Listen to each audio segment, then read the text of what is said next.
Assalamualaikum warahmatullahi wabarakatuh. Selamat malam pemirsa, berjumpa kembali bersama saya Reva Fadila dalam program Berita Terkini. Berikut adalah berita terbaru yang telah kami rangkum untuk Anda pada malam ini. Berita pertama, Indonesia tingkatkan penggunaan energi terbarukan dalam rencana pasokan listrik baru.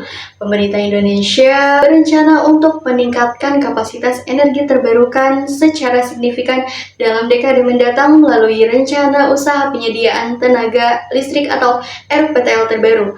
RUPTL ini akan menggantikan versi 2021 hingga 2030 dan menargetkan pengembangan 71 gigawatt kapasitas baru dengan 70% diantaranya berasal dari sumber energi terbarukan seperti tenaga surya, hidro, dan panas bumi. Dengan implementasi rencana ini, proporsi energi terbarukan dalam bauran energi Indonesia diproyeksikan meningkat dari sekitar 12% menjadi 35% pada tahun 2034. Target spesifik meliputi pembangunan 17 gigawatt tenaga surya, 16 gigawatt tenaga hidro, dan 5 gigawatt tenaga panas bumi. Meskipun demikian, sekitar 5 gigawatt kapasitas baru dari batu bara dan 15 gigawatt dari gas masih akan dikembangkan untuk mendukung kapasitas beban dasar. Langkah ini diambil setelah Indonesia melarang pengembangan pembangkit listrik tenaga batu bara pada tahun 2022 dengan beberapa pengecualian. Berita selanjutnya, pelantikan Prabowo Subianto sebagai Presiden Indonesia ke-8 pada 20 Oktober 2024. Prabowo Subianto resmi dilantik sebagai Presiden ke-8 Indonesia.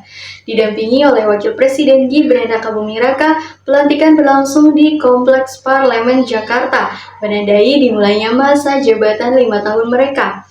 Prabowo dan Gibran memenangkan pemilihan presiden 2024 dengan perolehan 58,59% suara, mengalahkan pasangan Anies Baswedan Muhaimin dan Ganjar Pranowo dan Mahfud MD. Pada usia 37 tahun, Prabowo menjadi presiden tertua yang dilantik di Indonesia, sementara Gibran pada usia 37 tahun menjadi wakil presiden termuda. Dalam pidato pelantikannya, Prabowo menyoroti berbagai isu, termasuk pemberantasan korupsi, pengentasan kemiskinan, swasembada pangan dan energi, serta dukungan terhadap Palestina. Pemirsa, kecelakaan maut di gerbang tol Ciawi. Sebuah kecelakaan tragis terjadi di gerbang tol Ciawi, Bogor yang melibatkan beberapa kendaraan dan menyebabkan 8 orang meninggal dunia.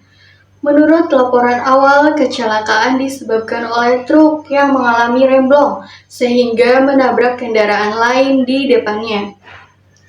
Beberapa korban dilaporkan terjebak di dalam kendaraan yang terbakar. Petugas gerbang tol dan tenaga kebersihan juga termasuk di antara korban luka berat.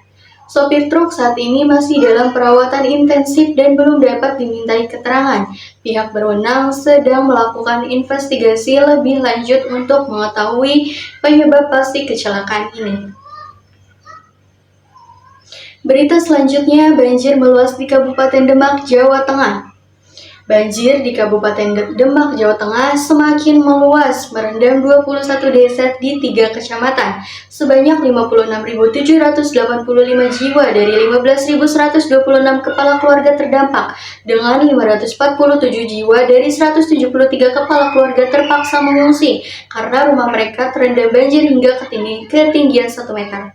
Pemerintah daerah bersama Badan Penanggulangan Bencana Daerah atau BPBD setempat telah mendirikan posko pengungsian dan menyalurkan bantuan bagi warga terdampak. Masyarakat diimbau untuk tetap waspada dan mengikuti arahan dari petugas terkait. Berita terakhir, gempa bumi berkekuatan 4,9 skala Richter mengguncang wilayah Kabupaten Bandung, Jawa Barat. Guncangan dirasakan di 3 kelurahan dan beberapa fasilitas umum dilaporkan mengalami kerusakan. Badan Penanggulangan Bencana Daerah atau BPBD setempat masih melakukan pendataan terkait dampak gempa dan mengimbau masyarakat untuk tetap tenang namun tetap waspada terhadap kemungkinan gempa susulan. Demikian rangkuman berita utama hari ini. Terima kasih atas perhatian Anda. Saya Reva Fadila beserta tim yang bertugas pamit undur diri. Selamat malam dan sampai jumpa. Wassalamualaikum warahmatullahi wabarakatuh.